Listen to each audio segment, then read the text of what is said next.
Comment les idées des philosophes des Lumières se diffusent?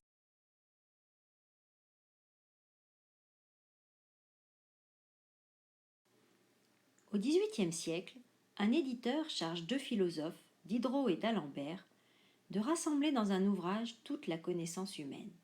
C'est ainsi que naît la première encyclopédie, à laquelle participent de nombreux autres philosophes des Lumières. 160 auteurs rédigent plus de 72 000 articles, rassemblés dans 17 volumes de textes et 11 planches illustratives entre 1751 et 1772.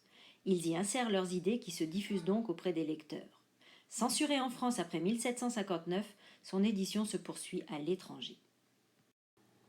La correspondance des personnes instruites qui se fait à l'époque en français permet une diffusion dans toute l'Europe.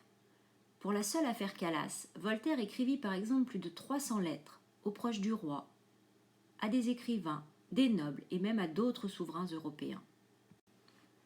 Les idées des Lumières se diffusent aussi dans les cafés qui sont alors fréquentés par les personnes cultivées qui viennent lire la presse, échanger des idées, débattre ou discuter. Certains aristocrates, ce sont les nobles, tiennent également des salons privés chez eux.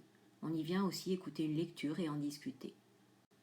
Mais ces idées restent limitées à une élite intellectuelle, c'est-à-dire une minorité de gens éduqués, parce que la grande majorité de la société est alors constituée de paysans illettrés. C'est d'ailleurs pour cette raison que les philosophes accordent une importance considérable à l'éducation. Certains souverains, rois ou reines, sont gagnés par les idées des Lumières. On les appelle les despotes éclairés. Frédéric II de Prusse accueille Voltaire.